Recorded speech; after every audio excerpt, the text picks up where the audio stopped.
So today we have Konstantine Vlasis. He is a childhood friend of mine, but much more impressive in his bio than that. He's a PhD candidate in music and sound studies at NYU and a visiting lecturer at the Iceland University of the Arts.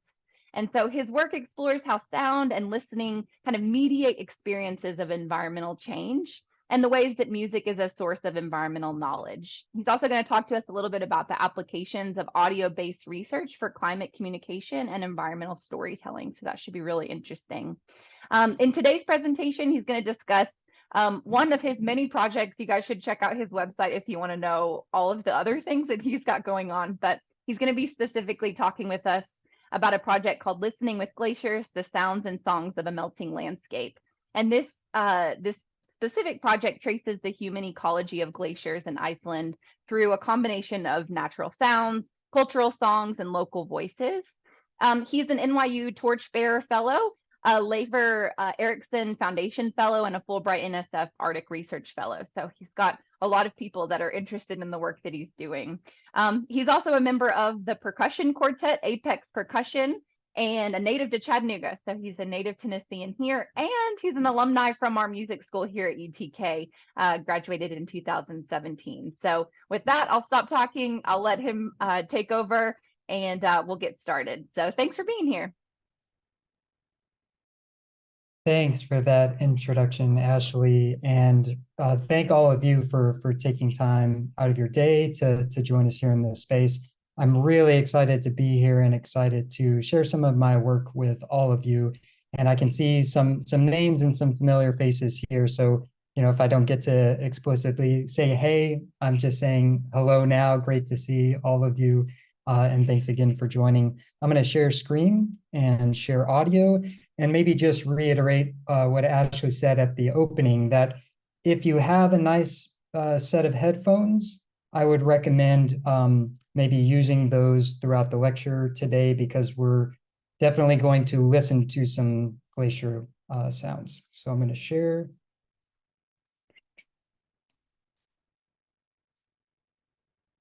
Okay.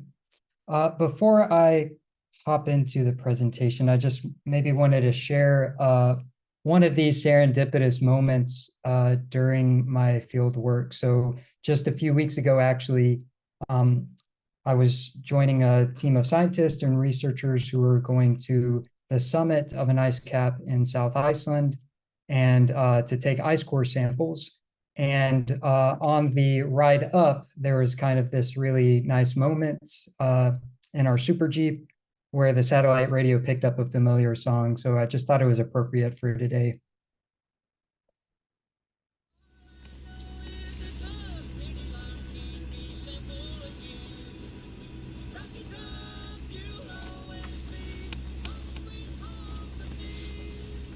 You're not hearing us laughing, but we're laughing.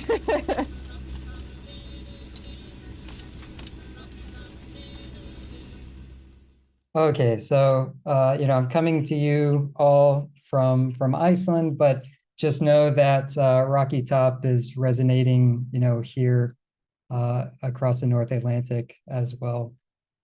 So as you probably gathered from Ashley's introduction, I am not a glaciologist. I'm not a scientist. I'm a musician. I'm a composer.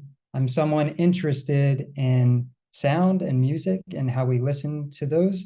And this is also kind of clear within my project title here as well. So, I'm really interested in glacial sounds, songs that are written about glaciers, and then how we listen to those phenomenon. And I'm just going to give a brief overview of this project today. So if you have any specific questions or want to know more about some aspect of what I'm talking about, I'd be really excited to go into a bit more detail during the Q&A and the discussion at the end.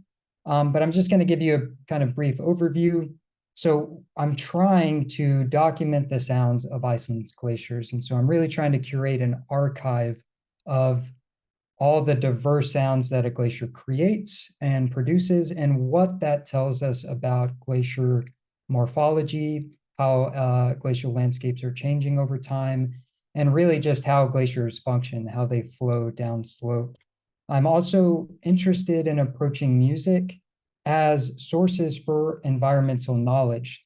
So really interested, Ashley mentioned the human ecology of glaciers in Iceland. And so I'm really interested in how music can help trace that relationship between people and place and people and ice. And finally, within this project, I'm interested in developing kind of theory for listening. So really trying to, what does it mean to listen? What does it mean to listen to glaciers? What does it mean to listen to a rapidly changing landscape? Is there a vocabulary that exists for this? And if not, how can we start to think about listening differently, or at least more critically? So how do I accomplish these things? What are my project methods? Well, part of, kind of maybe the main thing is I'm going to field sites. I'm going to glacial landscapes and using an array of microphones to record different parts of a glacier. So that video that we just watched where I'm riding up to the summit, this is at the summit of Mýrdalsjökull in the south of Iceland. And I've got an ambisonic microphone here recording the full acoustics of this space.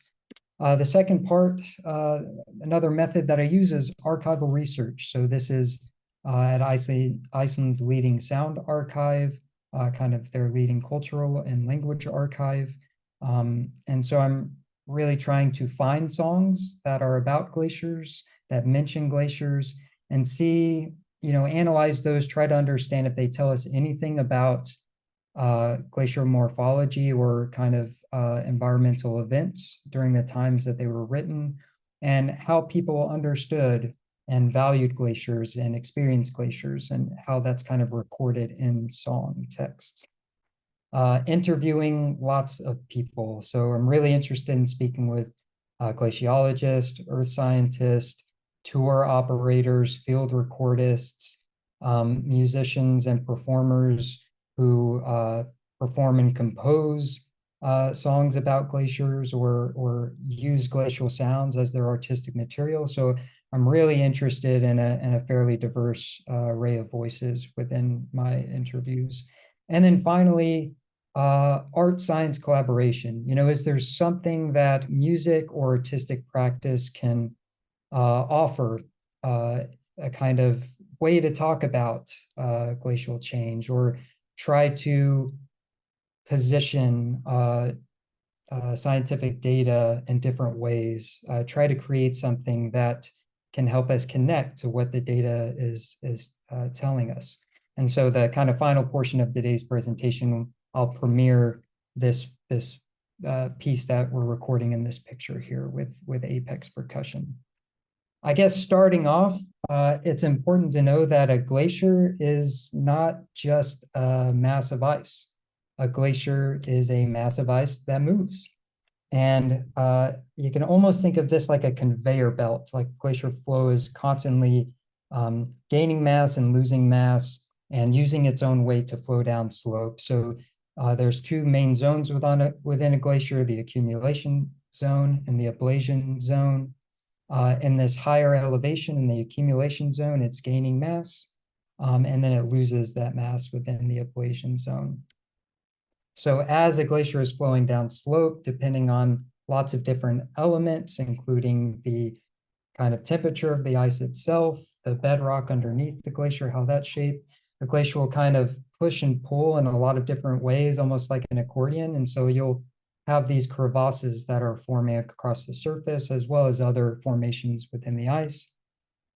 Climate, temperature, precipitation, all of these will impact the thermodynamics of the ice, and will eventually, within the ablation zone, the ice will start to melt, turning into water. And so these take a lot of different forms of different types of streams.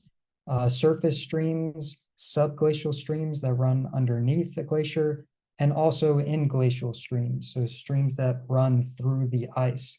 These will form underneath the glacier sometimes as kind of subglacial lakes or tunnels, which will then freeze in the wintertime. So if you've either heard about or seen photos of ice caves, these are actually just meltwater tunnels that are frozen over that you can then access. But eventually all these meltwater streams feed out the snout or terminus of a glacier into meltwater rivers that impact the landscape and shape the landscape in a lot of different ways. And sometimes they'll pull into big lakes called proglacial lakes in front of a glacier. And so this water, the way the ice is just making direct contact with the water increases the ablation process and the melt process further, which causes big chunks of ice to calve off the terminal face.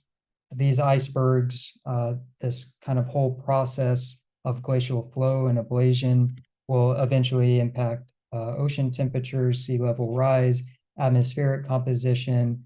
And so these will impact microclimates where the glaciers are located, but also climates on a global scale, planetary scale. And all of I'm bringing this up in part to kind of help us realize that glaciers aren't just these static landscapes. They're part of systems. They're part of a cycle. And so in all of these instances, a glacier produces sound. And so this has really helped me structure my own research and my own project to really divide glaciers into 5 different categories, or at least the way that I'm classifying glacial sounds glaciers are the sound of ice, they're the sound of water, the sound of air, land, and life. And so these are sounds that I'm discovering during my field recording and trying to catalog in this way. I think in part this speaks to maybe the One Health initiative a little bit, in that glaciers, again, aren't these isolated landscapes. They aren't just these static masses of ice, but they're inevitably connected to they are part of systems and part of cycles. But I'm not the only person to have heard these sounds or have talked about these sounds. The earliest written text that mentions a glacier's ability to flow, specifically, oh wait, I'm not there yet. First, first, we're gonna do some listening. So if you have your headphones ready, now is the time to use them. So, if we look back at this kind of project structure, I'm gonna kind of take us through the first 3. So we'll listen to a sound of ice, we'll listen to a sound of water, and then we'll listen to the sound of air, at least in relationship to glacial landscapes. So this first one is a geophone recording from Flauajökull Glacier. And this geophone is it's a really sensitive contact mic. So it's really great at recording low frequencies and also recording physical movement. So it's actually developed from a seismometer, and I've attached it directly to the ice. So the ice is almost acting like a conduit. When you hear these sounds, you're hearing not just what's happening next to the mic or near the mic, but you're hearing a lot of other sounds within the glacier that are, we're able to pick it up with a microphone because it's connected directly to the ice. So this is a very low sound. So you may need to turn up your audio on your computer. But let's take a listen here. So this is a geophone recording of glacial ice moving.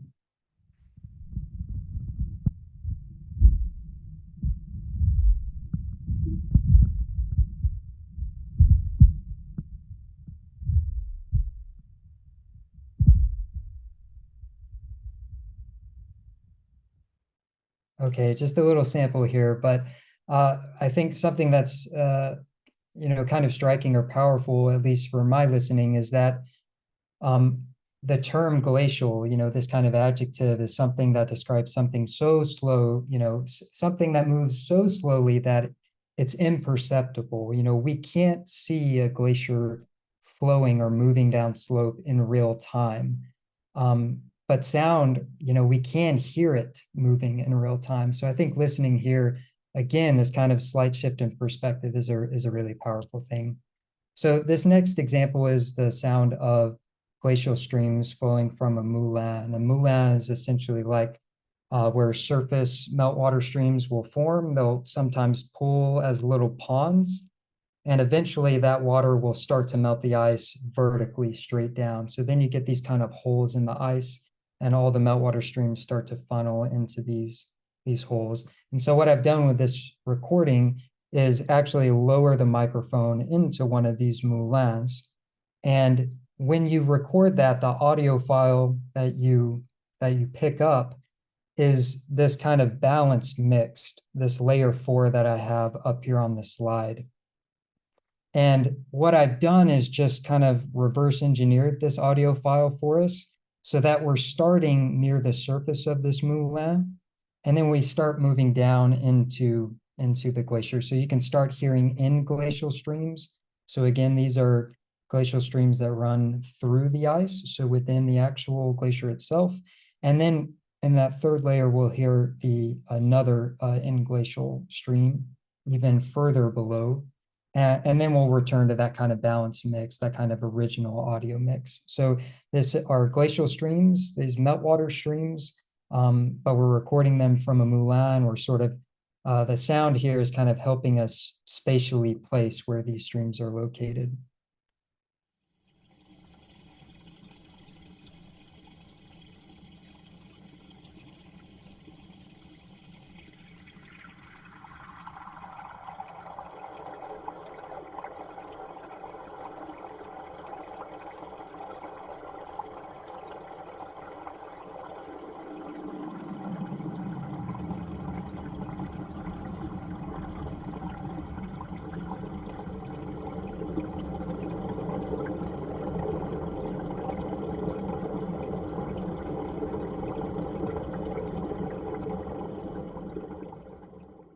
So some of those lower frequencies, we can really hear some of the meltwater streams further located further within the ice that are flowing at a much faster rate. So we can hear those really kind of powerful vibrational energy within those lower frequencies.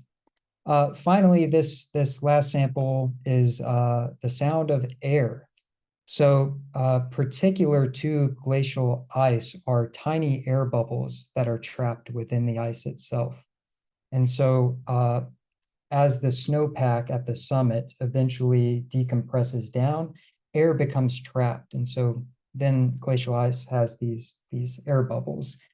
This is kind of important from a research standpoint because scientists can measure the atmospheric composition of this air that's trapped in the glacial ice and can kind of give us a sense of atmospheric composition from the past. This hydrophone device that you see me using in the photo here is another kind of contact mic that you can submerge in water. So you'll hear little clicks and fizzing, and these are the air bubbles that are popping as the ice blocks melt within the water. And I'm at the shoreline of a large proglacial lake in Iceland. So in this audio mix, I start with that kind of surface or shoreline acoustics and then transition into the hydrophone recording. So you're kind of moving from above the water and then being submerged into the water.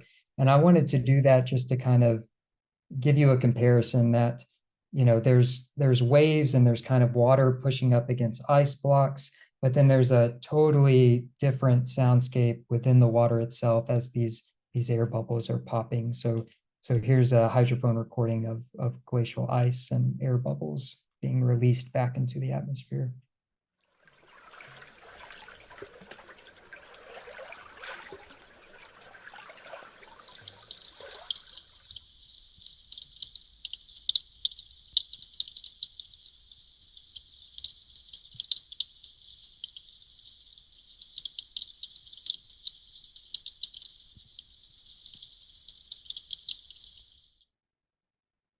Okay, so now we're turning to our historical text now. I'm not the only one to have heard some of these sounds.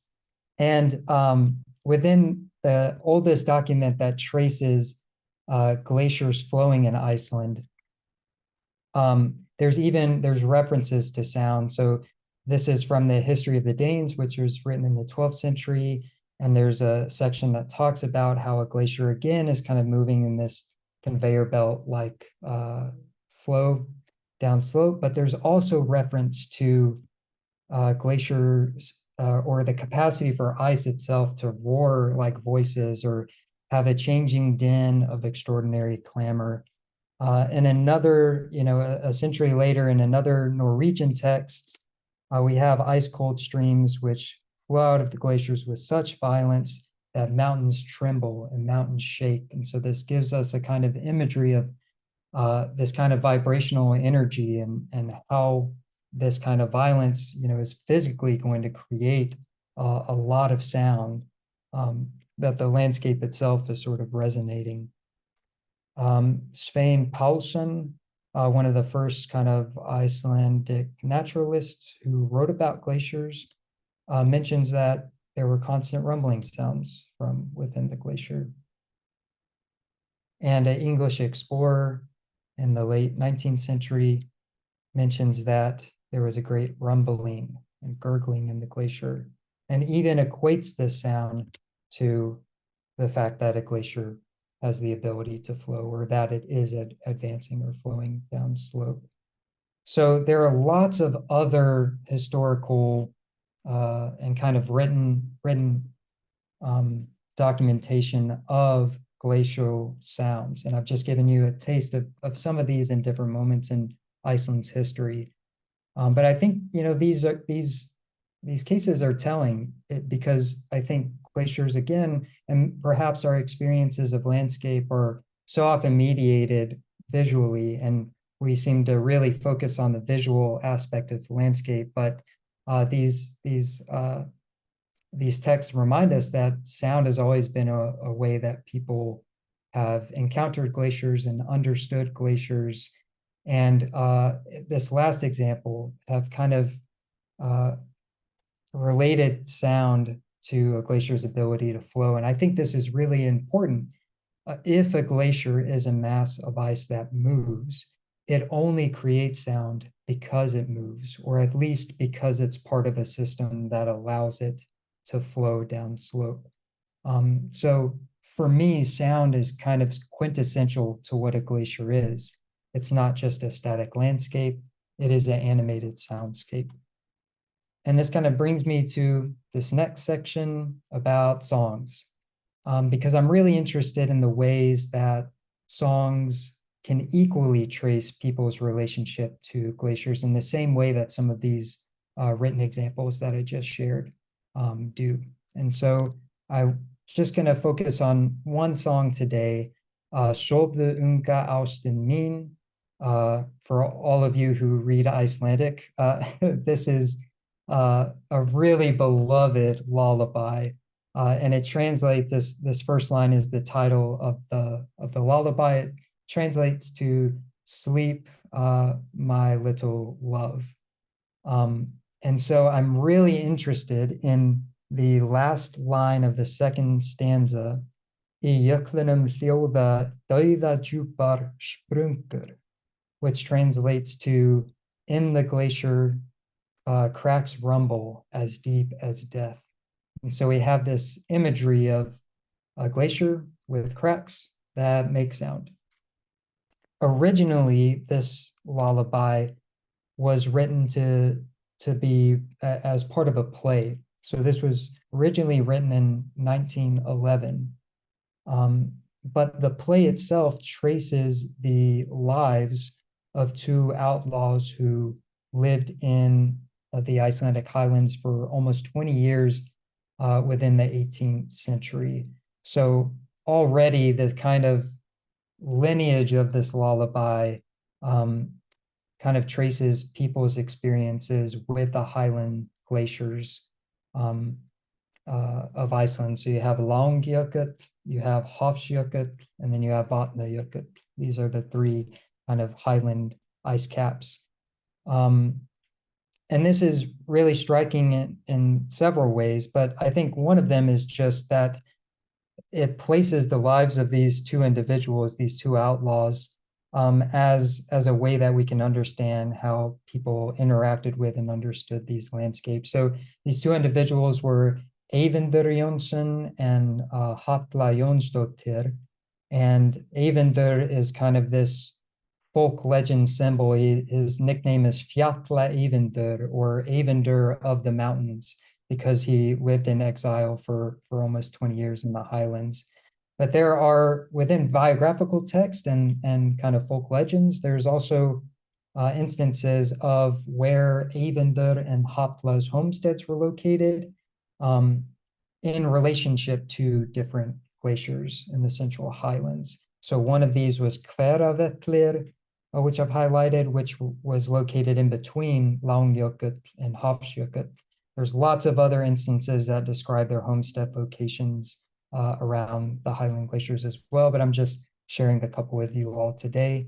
And there's even instances of Eyvindur acquainting himself with routes across the mountains and glaciers.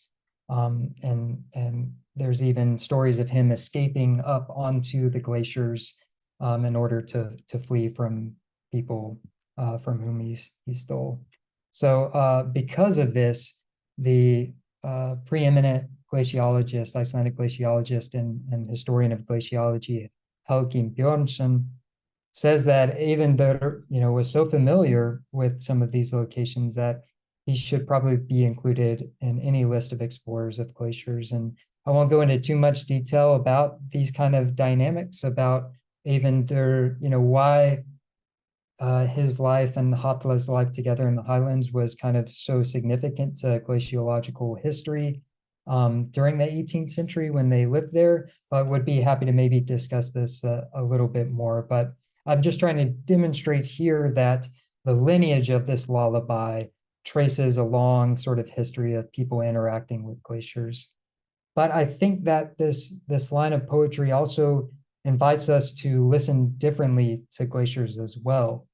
The term rumble, or that so many people translate to rumble in Icelandic, this term þjóða, actually has connotations of despair. And so a lot of people end up translating, instead of rumble, translating to screaming or howling. And in part, this relates to the context of the lullaby itself and the context of the play. So this lullaby is sung at a moment when, just before a tragedy is about to take place on stage. So it's definitely foreshadowing something that's about to happen. But within the context of how glaciers are changing today, it's almost hard to not take this metaphor literally.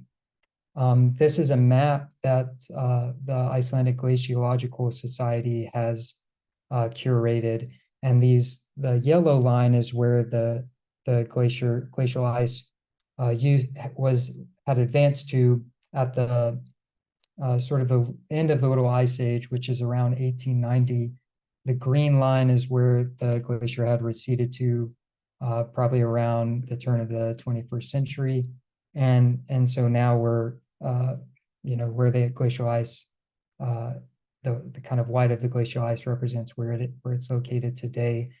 I've zoomed in on the map in this image. And so this kind of delta area, this meltwater outwash plain here to the south of Múlajökull is where one of Eyvindur and Halla's homesteads was located. So, even at the time when they were interacting with the glacier and they were living in this area, the glacier was much closer to where they were staying, where their homestead was located. And so I think this, to look into the environmental history and the way that glaciers have been traced within songs offer us kind of perspective on what's happening today.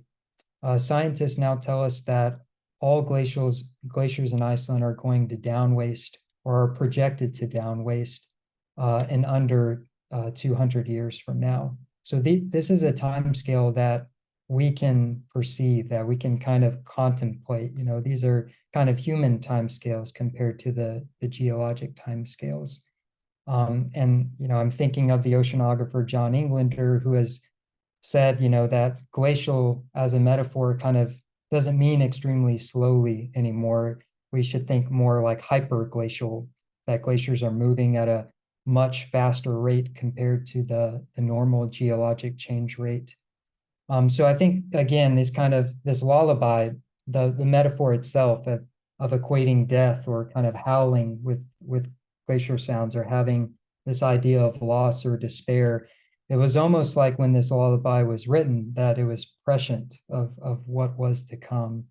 And it's interesting to think that we're now at a moment in time where we're closer to a moment in time when all glaciers in Iceland, like where there will no longer be ice in Iceland, than we are to when Eyvindur and Halla were interacting with this glacier. So, I think song and kind of analyzing songs in this way can not only give us some sort of environmental knowledge, but can also kind of speak powerfully to how people have interacted with ice in different moments in history, and how that relates to how we listen today. So this brings me to kind of the final point here, or my interest with this project, which is listening. So how we engage with the sounds and songs of Iceland's glaciers.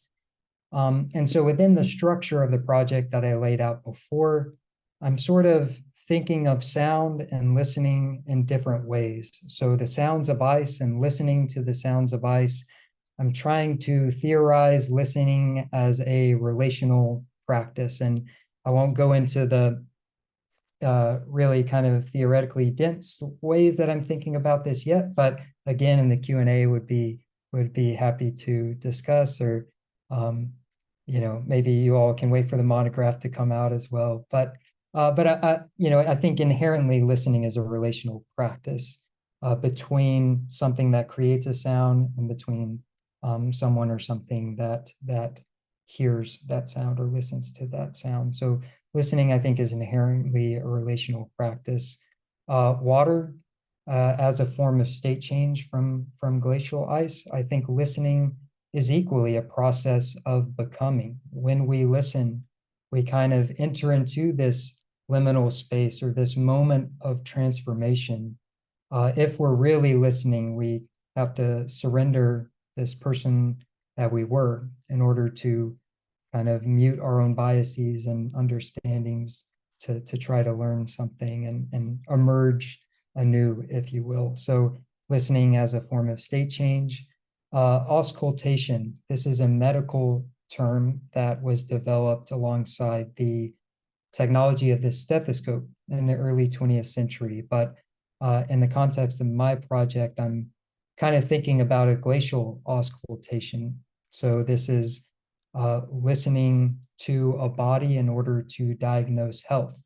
So listening to the sounds and songs of glaciers to diagnose glacial health as well as planetary health. How a glacier kind of manipulates and carves and shapes landscape, and is itself an animated landscape that's always undergoing change. I'm trying to think of listening as a form of bearing witness to what's happening. And if we do bear witness, then I think we're also called to testify. So if listening is often imagined as a kind of passive experience, I'm trying to say that listening can be a form of action. In bearing witness, we're kind of called to take action. And then finally, there's lots of kind of evidence of life surrounding glacial landscapes, and you can of course track these things with sound as well. And whether that's bird populations, seal populations, fish populations, anthropogenic noise pollution, there are lots of forms of life that relate to glacial landscapes, or even just those kind of situated direct experience of these sounds. So I'm trying to think of listening as a form of renewal, both as something that has the potential to repeat and kind of in contrast to something that can reset or adapt. So again, these are all kind of framing the way that I'm trying to listen with glaciers rather than listen to, trying to decenter my own kind of human or anthropocentric perspective here. If the future of glaciers in Iceland are aligned within our own kind of human timescales, then I think we're called to maybe listen with glaciers rather than listen to them. And so again, happy to talk more specifics about how I'm thinking about these things later on. The very final section here maybe extends beyond sound, songs, and listening, and kind of applications of this work and applications of this research. So I'm working with a group of incredible researchers in the south of Iceland who do a lot of work with the outlet glaciers of Vatnajökull. So this is the largest ice cap in Iceland with tons of outlet glaciers. And I keep throwing around these terms of ice cap and glaciers, but you can think of like an ice cap as my hand here on top of a mountain. And so outlet glaciers are kind of my fingers that are coming off of the ice cap. So they're kind of carving in between these mountain ridges, and that's kind of the space that they're flowing down. So I'm really interested in a project that's happening with Breiðamerkurjökull, which is shown in this image here in this video. This is an outlet glacier of the Vatnajökull ice cap. And I work with a lot of the researchers who I work with are really visual researchers. They do a lot of photography, they do a lot of mapping, they do a lot of 3D models. And so this is just an excerpt from the After Ice documentary. This is a recent project of theirs led by Kieran Baxter.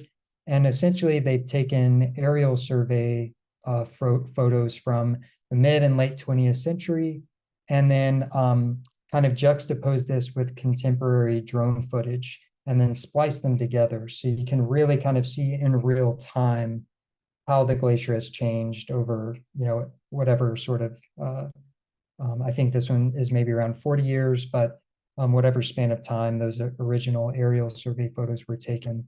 So it really, I think, visually gives you a scale at just how quickly these ice masses and these landscapes are changing. And I think, this particular technique of splicing these two visuals together is relatively powerful. But we can see some of the new land that has emerged, as well as some of these meltwater streams that coming off Breiðamerkurjökull, as well as the proglacial lake over here, the glacial lagoon near the terminal face. So of course, someone in audio, someone in music, I'm thinking, okay, what ways can we listen to this change? I can go to these field sites, I can listen to all these different types of glacial sounds, but is there a way we can listen to this change rather than just kind of view it? And so I've kind of hopped on board of another one of their projects, this research team, which is Breiðamerkurjökull 2121. So this is an interdisciplinary team of researchers, glaciologists, geologists, people who work in animation. And essentially what we have done is create, drawn upon the past decade of down wasting data of Breiðamerkurjökull. So we're trying to use data from the past 10 years and then project that forward into the future. So just using the past 10 years, how might this landscape look if things remain on that same sort of trajectory? And from my understanding, there is some sort of progressive delineation as well. So the picture on the right is representing this glacial landscape in the year 2021. And so the picture on the right is kind of rendering what this is a rendering of what it might look like in 21. And so this is by Alice Watterson, who's an archaeologist, but really does a lot of visual art work and integrates visual art within her research. So this is speculative data, and the end goal for this project is to create multiple visualizations based on different carbon emission scenarios.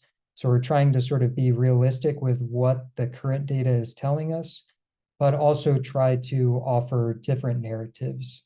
I think glaciers in particular are often wrapped into a narrative of loss and doom and disappearance, but we're really trying to create a sense of agency and hope for viewers and listeners here. But of course, someone in audio and music, I look at these data sets, and rather than trying to create a picture, I'm thinking, well, how can we listen to that data? Or, is there a way that we can experience that sonically? And so I've created this piece called 2124. And really, I'm just naming it after the year we produced it. So we actually just finished production on this piece maybe 3 weeks ago. So you all are the very first to hear this and view it. So you're the first, this is the premiere of this piece. So this is a data sonification piece. And what is data sonification? I just sort of gave you an overview. It's rendering data sets into audio, music, or sound. And there's almost infinite ways that you can do that. But I'm a percussionist by training, so I'm interested in all things rhythm and sort of timing. And so what I've done is create a click track or create a metronome using that projection data.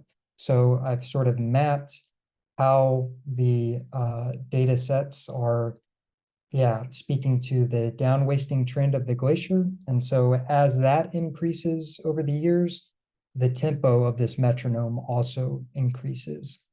And so I didn't want there to be some really kind of crazy rhythm or some really cool musical idea, because I'm really trying to communicate a very specific sequence here. So what's a simple idea that we can just continuously repeat where listeners can hear the increase of this data set? And so the performer is going to play this rhythmic sequence continuously with the metronome, so just over and over again.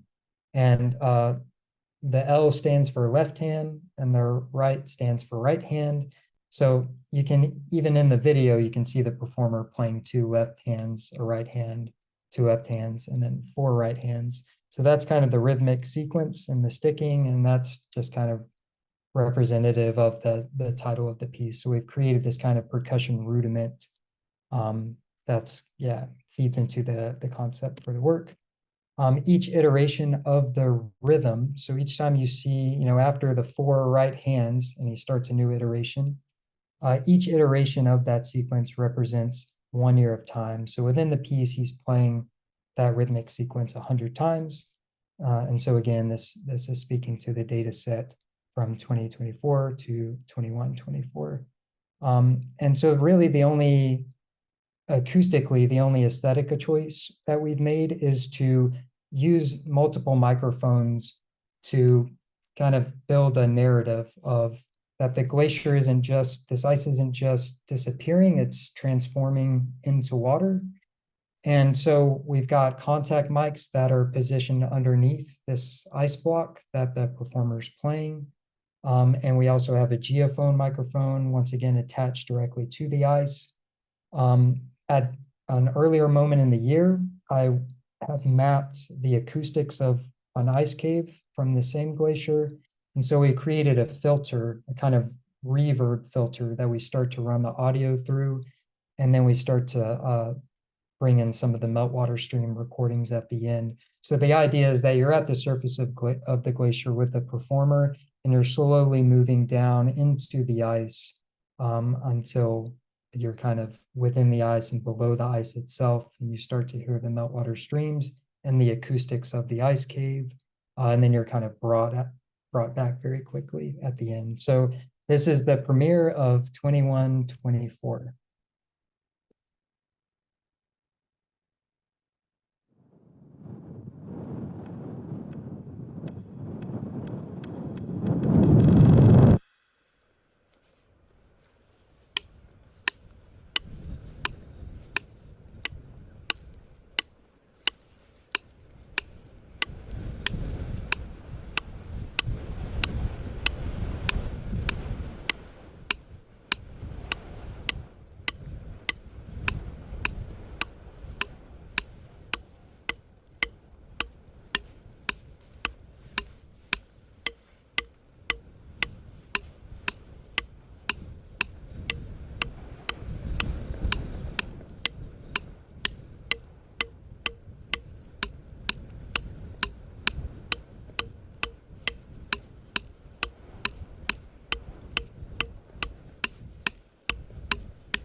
do.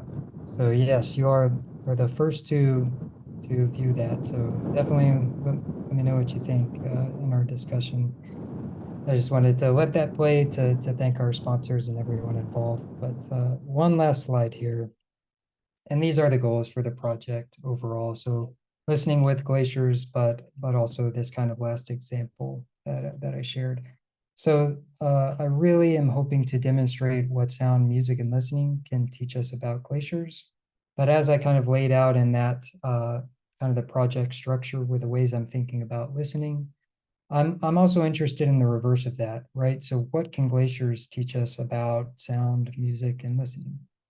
Um, I'm I think that this kind of study offers a counter narrative for glaciers. So these aren't just visual landscapes, they are sonorous landscapes as well. They're not just natural spaces, and I'm specifically thinking about songs and kind of artistic ways that people have related to landscape, but these are also cultural landscapes.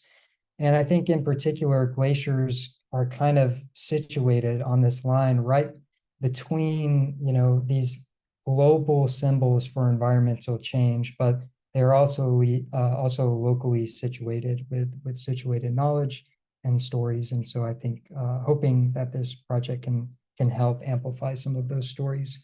I'm also interested in developing audio-based methods for climate communication and environmental storytelling.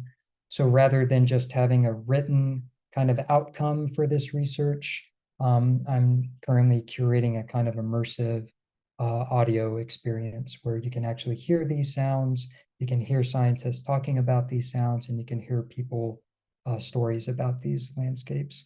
And then finally, trying to create models for art science collaboration like 2124. So thank you all so much for coming again. It's been a treat to speak with you, and yeah, really grateful. Thank you to the UT's One Health initiative. Thank you.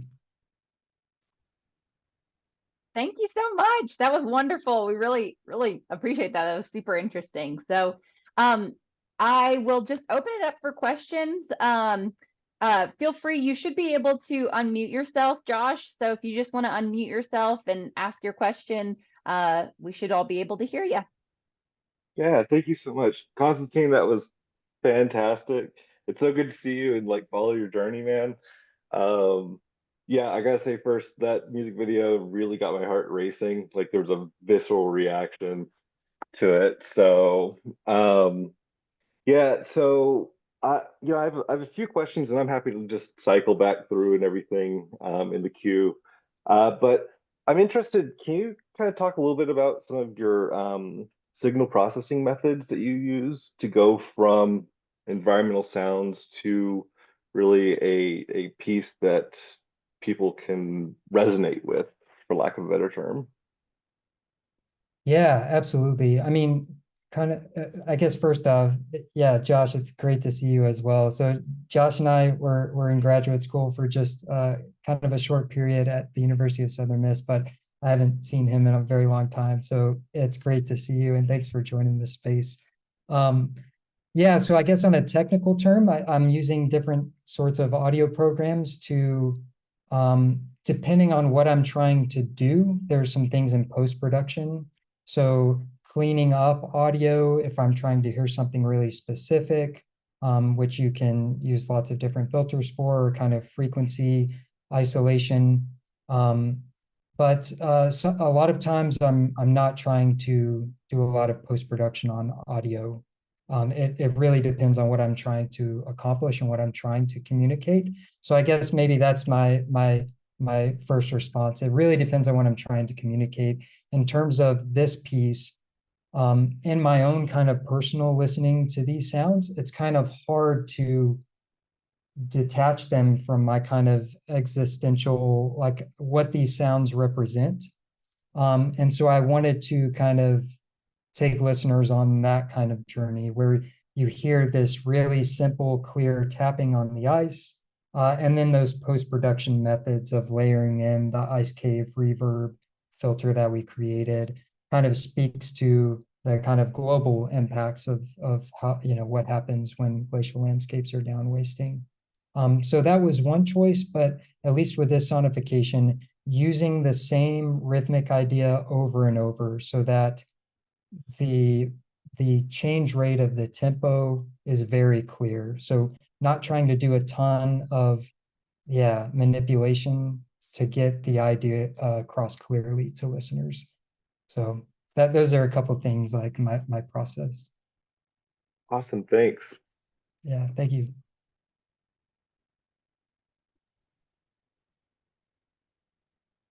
Does anybody have any other questions?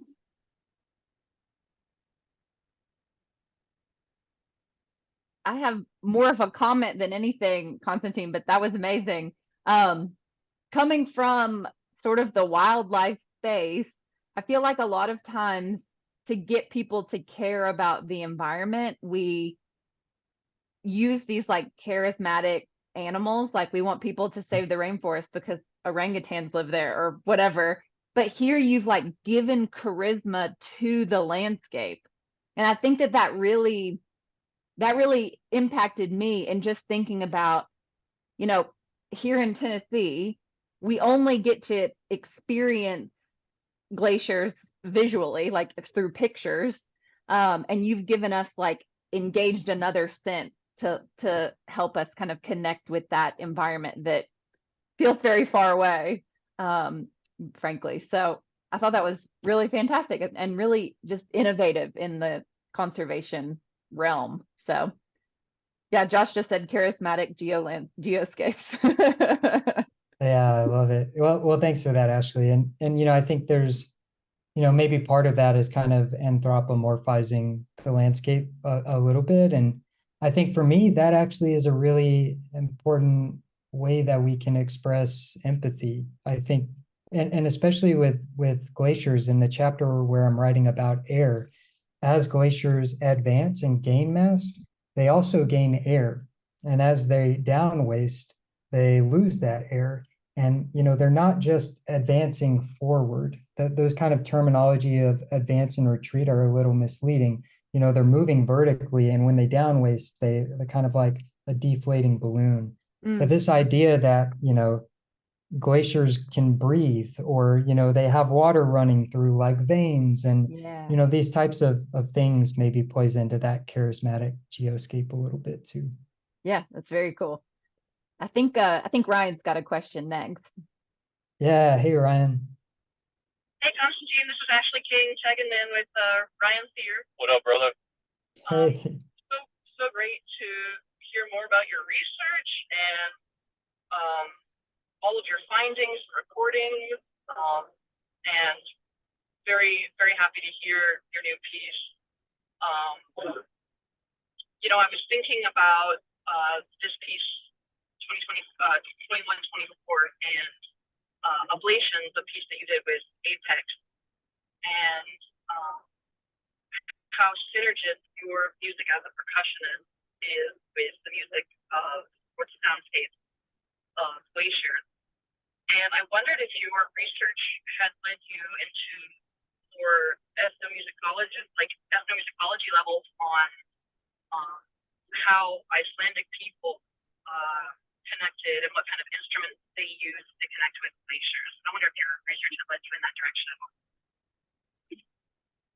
Yeah, thanks. Thanks so much for that question, and nice to see y'all. Thanks for coming.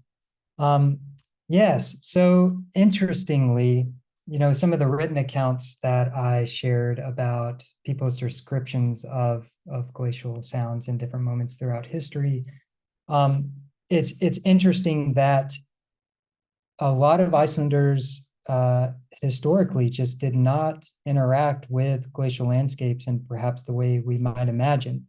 I think in part the place name Iceland, it's the only country in the world named after the cryosphere. And so we would probably imagine that, oh yeah, people know glaciers there, and this is some sort of common thing. But what makes my example with Eyvindur and Halla living in the Highland Glacier so striking is that it kind of contrasts that narrative just a little bit, or it shows why perhaps some people didn't kind of go towards like interact with glaciers in that way, because at least the Highland glaciers were often thought of as extremely dangerous, really harsh conditions within the climate and the landscapes within the highlands, but also, these are where outlaws were sort of cast. This was like a penalty or a sentence that they could choose over death. So it was kind of like a law in Iceland for a really long time. So, those areas were really dangerous for a lot of different reasons.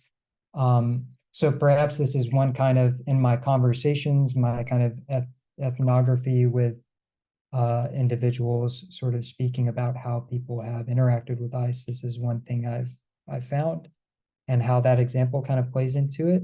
In terms of like actual instruments, like musical instruments, there's only the Icelandic langspiel, that it's kind of like a native instrument to Iceland. It's almost like a zither, or kind of like a dulcimer style of instrument. And there are traditional musicians who are still practicing with these today, and maybe integrating those with some soundscape recordings on an upcoming album that I'm working with them on. But I guess in terms of my own percussion playing, I kind of function from the idea that glaciers are percussionists. In the first chapter, when I'm talking about listening and sound as relational, I'm thinking about sound itself as, it's not simply like a sound comes from a single source. Like we often think that a sound is this object, but it's always like the interaction of multiple things, whether that's hitting or scraping or whatever percussive technique you'd like to assign to it. So yeah, I think maybe I'm thinking of, sound and people interacting with ice, and glaciers themselves creating sound in those kind of percussive ways. So I don't know if that answers your question, but. Absolutely. Thank you so much. Yeah, thank you.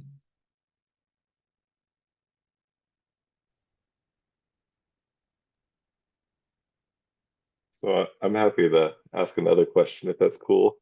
Are we okay, Ashley, or do we need to No, bail? go for it. You're totally Okay. fine. If anybody is on and needs to leave, feel free to log out. It doesn't make any binging noise, so don't worry about that. But yeah, go for it, Josh. So your piece 21-24 kind of got me thinking. So this is taking essentially projections, right, and sonifying it. What about working with paleoclimate data and sonifying that? I Yeah. mean, what they recently found, the oldest ice goes back about 2.5 million years or so. And I know we have consistent records going back 800,000 years. So do you have any plans to kind of work in the past as well?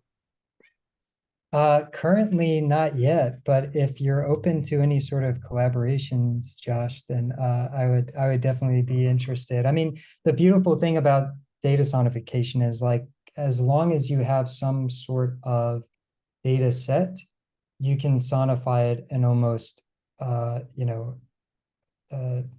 infinite ways. I mean, there's so many different musical elements that you could choose. I think a lot of people end up using pitch. So rather than hearing a tempo, you would hear something that's like moves up in frequency.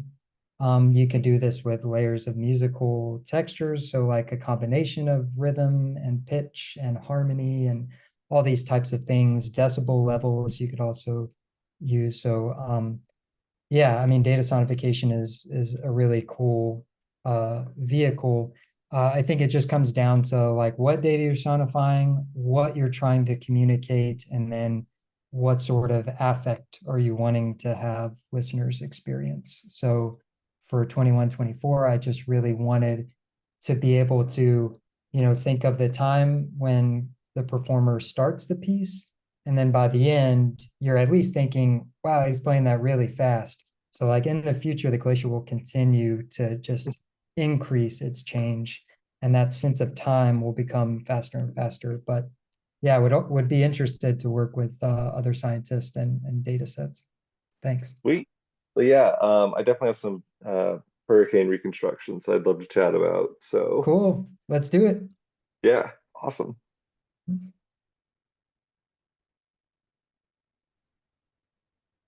these are all such great questions. I'm so out of my wheelhouse that I'm just enthralled with all of it. So, does anybody else have any questions?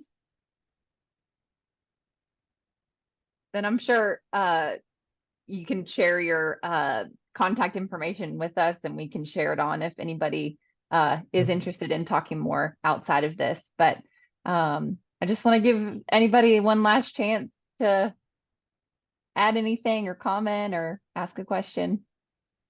I'll just say that you should consider submitting this. I don't know if there's a session, but there probably is, to the American Geophysical Union's fall meeting. I think this would be a massive hit.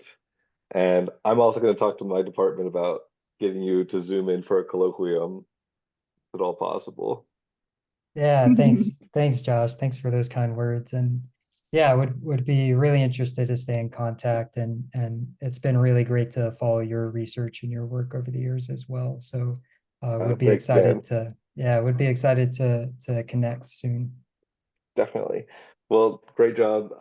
Love this. Absolutely love this. So sorry to hog all the the airwaves. So No, that's all good. It's all welcomed. Well, thanks everyone again, and great to see everyone. Ashley, thank you so much.